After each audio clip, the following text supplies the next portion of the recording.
గల్లంతైన మత్స్యకారుల కోసం రెండో రోజు గాలింపు చర్యలు కొనసాగుతున్నాయి. గాలింపు చర్యలను coast guard regional operation station నుంచి పర్యవేక్షిస్తున్నారు.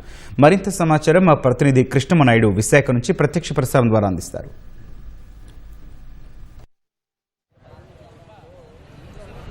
విశాఖ ఫిషింగ్ హార్బర్ నుంచి సముద్రంలోకి వేటకు వెళ్లి తప్పిపోయినటువంటి జాలర్ల ఆచూకీ అయితే ప్రస్తుతానికైతే లభ్యం కాలేదు. వారి గురించి ప్రత్యేకంగా నేవీతో పాటు కోస్ట్ గార్డ్ సిబ్బంది 2 రోజులుగా తీవ్రమైనటువంటి గాలింపు చర్యలు చేపట్టారు. కాసేపటి క్రితమే గోపీనాథ్ జెట్టి ఐపీఎస్ ఐజీ కూడా దీనికి సంబంధించినటువంటి పూర్తి వివరాలతో ఒక వీడియోను కూడా విడుదల చేశారు.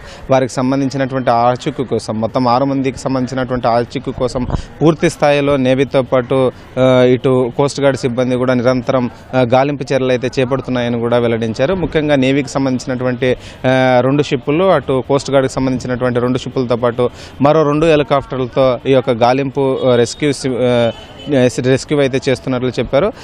ఇటు హార్బర్లో ఉన్నటువంటి ఈ మెకనైజ్డ్ బోట్లకు సంబంధించినటువంటి చోటైతే ఆందోళన అయితే మత్స్యకారుల కుటుంబాలు అయితే కొనసాగిస్తూ ఉన్నారు. తమ వారిని చూయించాలని, తమ వారిని రక్షించాలని, రెస్క్యూ చేయాలని అయితే అధికారులతో పాటు ఇక్కడ ఉన్నటువంటి సంఘం నేతలను అయితే ప్రాధేయపడుతున్నారు. ఇక వివరాలు చూసుకుంటే జూలై 1న ఈ యొక్క మొత్తం 7 మందితో వెళ్ళినటువంటి మెకనైజ్డ్ బోటు గంగవరం పోర్టు సమీపంలో చేపల వేట కొనసాగించింది. ఆ తర్వాత 4 రోజుల పాటు ఈ యొక్క వేట కొనసాగించినటువంటి అనంతరము శనివారం మధ్యాహ్న సమయంలో కుటుంబ సభ్యులతో మాట్లాడిన అనంతరం అలల తీవ్రత ఎక్కువగా ఉంది. ఈ క్రమంలోనే తిరిగి తాము ఇంటికి చేరుకుంటాము, మరో 2-3 గంటల్లో ఈ యొక్క ఫిషింగ్ హార్బర్కి వస్తామని కూడా చెప్పినటువంటి పరిస్థితి. ఆ తర్వాత నెట్వర్క్ పూర్తిగా కట్ అవడంతో ఈ యొక్క ఫిషింగ్ హార్బర్కి రాలేదు. ఆ తర్వాత అక్కడే బోటు తిరగబడిందని కూడా, అందులో బోటుకు సంబంధించినటువంటి ఎవరైతే డ్రైవర్ కమ్ ఓనర్ ఉన్నారో కార్యం చిన్న కూడా చెప్పినటువంటి పరిస్థితి అవుతుంది. కార్యం చిన్న నుంచి తీసుకున్నటువంటి వివరాలతో కూడా ఈ యొక్క సర్చ్ ఆపరేషన్ అయితే నేవీతో పాటు కోస్ట్ గార్డ్ సిబ్బంది అయితే కొనసాగిస్తున్నారు.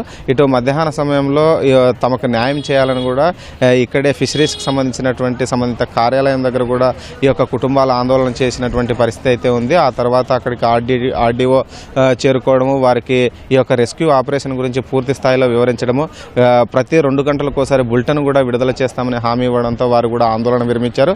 తప్పనిసరిగా ఈ యొక్క తప్పిపోయినటువంటి మొత్తం 6 మంది మత్స్యకారుల ఆచూకీ ఖచ్చితంగా కనుగొంటామని, వారిని ప్రాణాలతో కూడా తీసుకొచ్చేందుకు ప్రయత్నాలు చేస్తామని కూడా ఆర్డీఓ హామీ ఇచ్చారు. కాసేపటి క్రితమే మాధవ్ కూడా బీజేపీ రాష్ట్ర అధ్యక్షుడు ఈ యొక్క బాధిత కుటుంబాలను అయితే పరామర్శించారు. వారికి అండగా ఉంటామని, కేంద్ర రాష్ట్ర ప్రభుత్వాల నుండి అన్ని సహాయ సహకారాలు అందిస్తామని కూడా చెప్పినటువంటి పరిస్థితి అయితే ఉంది. మరోవైపు ఈ యొక్క గోపీనాథ్ జెట్టి ఐపీఎస్ కూడా ఎప్పటికప్పుడు ఈ యొక్క కోస్ట్ గార్డు సిబ్బంది చేస్తున్నటువంటి రెస్క్యూ ఆపరేషన్ గురించి వివరాలని సేకరిస్తున్నారు. ఇటు జిల్లా యంత్రాంగంతో పాటు అటు సీఎంఓ ఆఫీసుకు కూడా చేరవేస్తున్నాడు.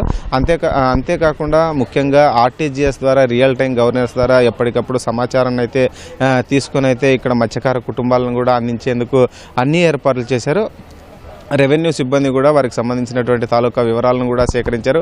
వారు ఏ ప్రాంతానికి చెందినవారు, ఎప్పుడు ఈ ప్రాంతానికి వచ్చారు, ఎప్పటి నుంచి ఈ యొక్క ఫిషింగ్ హార్బర్లో ఈ యొక్క వేటను కొనసాగిస్తున్నారన్నటువంటి వివరాలను కూడా సేకరించారు. మరోవైపు రెగ్యులర్గా ఇక్కడ నుంచి దాదాపు మెకనైజ్డ్ బోట్లకు సంబంధించి ఒక 700 బోట్లు ఇక్కడ నుంచి అయితే ఈ యొక్క 10 నెలల కాలం పాటు ఈ యొక్క సముద్ర ఉత్పత్తులు ఏవైతే ఉంటాయో చేపల వేటకు కానీ, రొయ్యల వేటకు కానీ ఈ వేటకు వెళ్ళి ఆ ప్రాంతంలో వేట కొనసాగిస్తుంటాయి.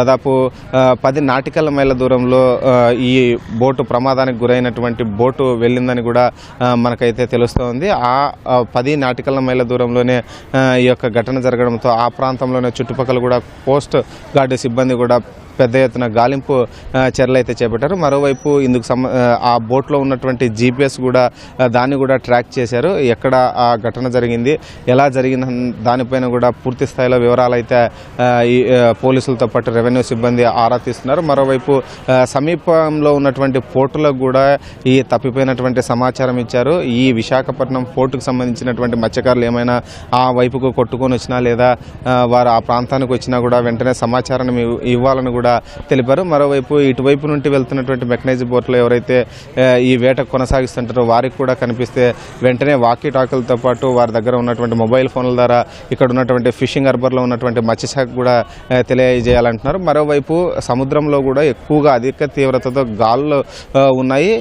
50 నుండి 60 కిలోమీటర్ల వేగంతో ఈ యొక్క గాలులు వీస్తున్నాయి.